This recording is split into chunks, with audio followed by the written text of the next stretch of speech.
Hi, everybody. Russ on the West Ham Network. Hope you're safe and well. The last 16 Europa Conference League draw is happening today.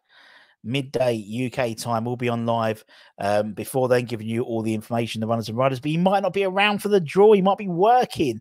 So that's the idea of today's little show, is to get you up to standard, up to match fitness in terms of all your Europa League knowledge, Europa Conference League knowledge, impressing all your friends around the water cooler, around the coffee machine at lunchtime, so you know exactly who we're going to join against, who they are, what their stadiums, all that type of stuff, all the information you need. But what I thought we'd do is quickly go back and just refresh us about the Europa Conference League, because it's been a bit of a while since we spoke about it last, and actually it could be a nice welcome distraction with all our Premier League woes at the moment. So we had 8 groups in the Europa Conference League. We were in Group B, and we had we're West Ham won group winners. We won all of our games, the first team ever in history to do so, although it's only been going on for 2 years. But regardless of that, someone had to do it first, and that was us. Anderlecht finished playoff winners. Went into the playoffs, finishing second in the group. Now, the group winners, similar to last year, we bypassed the playoff round, and we sort of missed the last 32. We went into the last 16. We'll talk about that in a minute.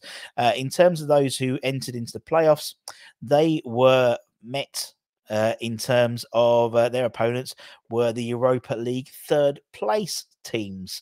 So, for example, Lazio finished third in their Europa League, so they dropped down to the Europa Conference League playoffs. Now, in terms of the draw, it's happening today. We are one of 8 seeded teams who will face one of the 8 winners of the knockout rounds. The 2 legs will be the 9th and the 16th of March. Similar to last year, another added incentive for the group winners, as well as missing a stage of the competition, is they will have their home match second in terms of the second leg. So very similar to last year, where we had Sevilla, and the home leg was the second leg, and what a night that was.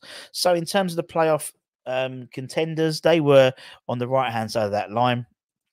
And the reason why you have the orange ones, if, for example, Trabzonspor went through, they couldn't play Istanbul or Sivasspor because they're all part of the same nation, so all part of Turkey. But that was the only potential issue. If you remember the draw, there was a few times where they had to move teams around based on if they already had the same nation in the same group. In terms of the playoff results, we had Ghent went through on penalties against Quabag. Basel went through. Sheriff went through 3-2 against Partizan Belgrade on aggregate.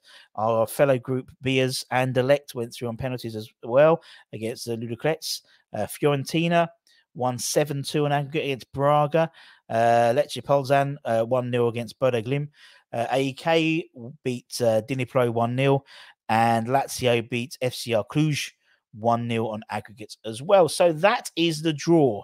So everyone on the left-hand side will draw one team from the side on the right-hand side. Simple. So we could be drawn against Anderlecht again. We could be against Fiorentina, Lazio, Sheriff, Ghent, any of them we could be drawn against. So there's 8 sides there we might not necessarily know a lot about.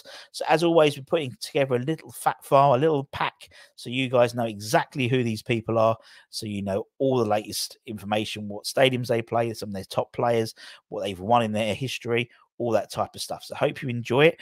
Also, hope you can join us for the show, for the draw at midday.